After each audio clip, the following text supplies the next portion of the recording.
How are you viewing this move from Durant? I considered the move by Kevin Durant, no disrespect, to be the weakest move I've ever seen by a superstar. This man in one move has made this the most boring, least intriguing season of my NBA professional career covering the game. I believe, and I will to the death. I don't give a damn how many titles he wins in Golden State. I will always remember that you were up 3-1 in a conference championship, swearing and hugging a dude that you called your little brother, talking about how we gonna come back and get him. And 3 weeks later, you decided to join the very team that knocked you out. I will not forget that. What KD did last offseason, there was nothing wrong with that move. Let's think about it. He got tired of the hand grenades that were being offered to him when the shot clock was winding down with 2 seconds to go by Russell Westbrook and said, shoot. And he's like, what the hell am I supposed to do with this with 2 seconds to go? He got tired of those moments where all the turmoil was internal, and it started to really undermine his love and joy of playing the game of basketball. He made the smartest decision. He went to a team that was well equipped to win a championship, but no guarantees. If Kevin Durant goes out there and wins the championship, this is the same KD we've always seen in the finals. 31, 6, and 3. This dude always shows up in the big moments. I hate that people are trying to undermine him since he's on this dynastic team. But the reason why we remember so much about Jordan against Portland, because Clyde Drexler was on the other side. We remember more Jordan's first title because Magic Johnson was on the other side. LeBron James' greatness in this finals has helped cement the greatness of Kevin Durant, because as great as LeBron James has been, it hasn't been better than Kevin Durant. No, here's how KD changes it. I do believe KD can change the narrative, and here's why. Sacrifice. Sacrifice. I will do what it takes for this team to be great for the long period of time. Because you know what KD can be then? The leader. Not the guy who just joined the super team, but the guy who became the leader of the super team. He's already the best player. And if in 5 years I look back on this and go, you know what? KD didn't just join that team, he made it his team. That's true. That changed everything. And if KD performs like that in every game, it's going to look like he's taken over from LeBron as the best player in the game. He was better on offense, he was better on defense, he was younger, longer, faster, more bounce in his step, the whole thing. Yes, it will change the perception of KD if he keeps playing like this. And it goes back to my question, why isn't he the best player today? Kevin Durant walked into the series, and everything he has done and everything he has said is, LeBron, I'm coming for you. And not only that, when the game starts, when the game is going on, when the game finishes, this dude is on him. LeBron is on him. It's not like Kevin Durant is 6'11 and Steph Curry is 6'3 and they're playing against different guys. No, they're going at each other. And when it counts, when it's time to close, this dude has shown up. I know you guys don't want to hear it, but right now, we're at the start of the Kevin Durant era and the end of the LeBron era.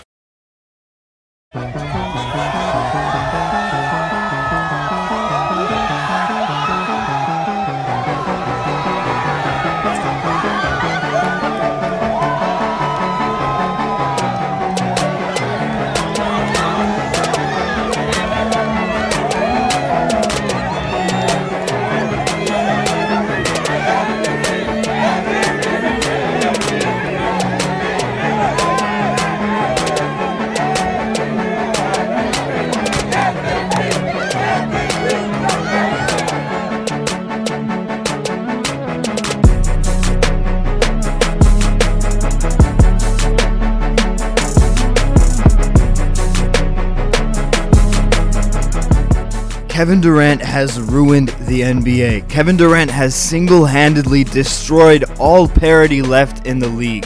We've been hearing this all season long.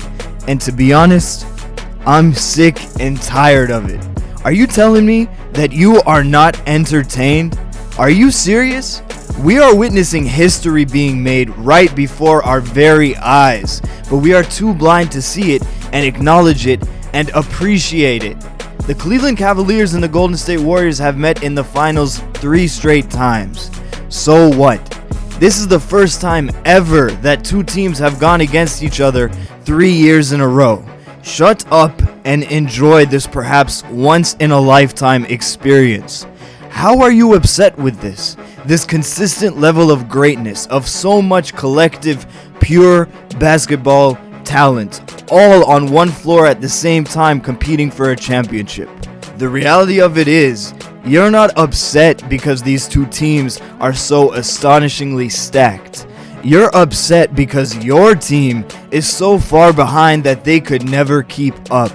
How about instead of being upset, these other teams sit down and study the formula used to create this dynasty in Golden State and try to replicate it themselves? Have you all forgotten where this whole thing began? Have you forgotten that the Warriors did what was assumed to be impossible? Nobody in the NBA world could have foreseen this super team being built from the ground up when the Warriors were running out a lineup full of D-League call-ups and undrafted unknown dudes winning 20 games a year just a few seasons ago. The Warriors did what all other teams in the league were too scared to do. Take a risk, try something different, something never done before. They said, oh, live by the three, die by the three? You can't win a championship with a squad built in that way? Alright then, if that's what you say, let's find out though. Let's draft two guys with huge question marks. Guys known as one-dimensional guys with a beautiful stroke but not much more to their games. Let's bring in the world's most renowned coaches and management pieces to discover and develop the parts of their games that everyone else had overlooked. Jerry West, Steve Nash, Steve Kerr. Now let's sit back and let's watch as Stephen Curry and Klay Thompson unfold to become the greatest shooting backcourt of all time. Let's create a culture. Matter of fact, let's draft Draymond Green in the second round and turn him into the franchise cornerstone that he is today. No, you can't win with an undersized power forward who's got no true position. Maybe to all you, but to us, his weakness is really his strength. Who else has got as versatile a game as Draymond Green? You say he's got no true position, but that's because he can do it all. He can make plays in the point forward role. He can play the center position. Imagine that, a 6'7", 6'8" dude playing center for the majority of minutes allocated to that role, going up against the 7-foot powerhouses of the league and besting them all on his way to a championship. Let's challenge every unspoken rule, every precedent set in today's NBA. Let's flip this whole thing over and see if we can get it done playing a brand of basketball that's never been seen before, with a structure that's never been seen before. Now you talk about Kevin Durant, a man that's devoted the last 10 years of his life to a franchise and a city that never did the same for him. A franchise that was on the brink of creating something truly extraordinary, but whose owners opted out in order to save themselves a few bucks in the luxury tax, trading James Harden for practically nothing in return.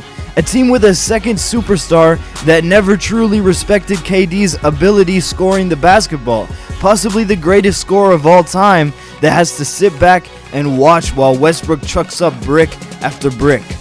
A team whose game plan was really not to have a plan at all, just to get the ball into Durant or Westbrook's hands, move everyone out the way, and just wish, just hope and pray for them to do something otherworldly all on their own. How could he?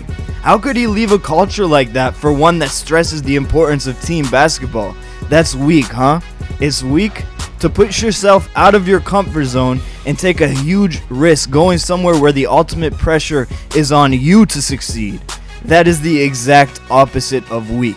Having to establish yourself into this new system, sacrificing your own numbers, your own individual achievements for that of an entire basketball team, a brotherhood that doesn't care if you step in and take some of their shine away from them, that doesn't care who takes that game-winning shot, who scores 30 and who scores 25, that doesn't care who ends up with the finals MVP as long as everyone ends up with that fine piece of jewelry we call a championship ring.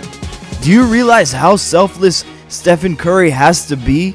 A man who has been accustomed to the spotlight, accustomed to being the face of the franchise, the two-time league MVP, one time unanimously. How selfless he has to be to come to KD and say, you know what? I'm willing to sacrifice all of that. I'm willing to share this leadership position with you to make our whole team greater. I'm willing to watch you hold up that Finals MVP trophy instead of me. Doesn't that tell you a little something about the culture of this team? And ultimately, show that Durant's choice was quite simply an easy one for a modest, selfless superstar like himself? Then I hear people whining and complaining about how it's not fair again and again, how this entire game of basketball has become boring and pointless. You forgot that the Eastern Conference has been predetermined for years now. It's been known that LeBron James' team will win that conference. That is why for another team to actually be able to topple the king, they needed to create the same monopoly in their own conference. You think anyone can do what KD did? You think it was that easy? A shortcut? We're talking about 10 years here. 10 years and a lifetime of determination and growth to be such an elite superstar of a player that you can actually join another team and in one swift motion transform them into a dynastic team. That is not easy at all. That's why it's never been done before. And yes, I said it, there's never been a team of this caliber before. This team will go down in history as the greatest team of all time. And that's because of the greatness of Kevin Durant. Anyone can join a team and ride the coattails to a championship. David West signs with the Warriors. That doesn't make them the greatest team of all time. But Kevin Durant not only joins the team, but becomes the best player on that team and outplays the best player in the NBA in the finals? There is nothing easy or simple about doing that.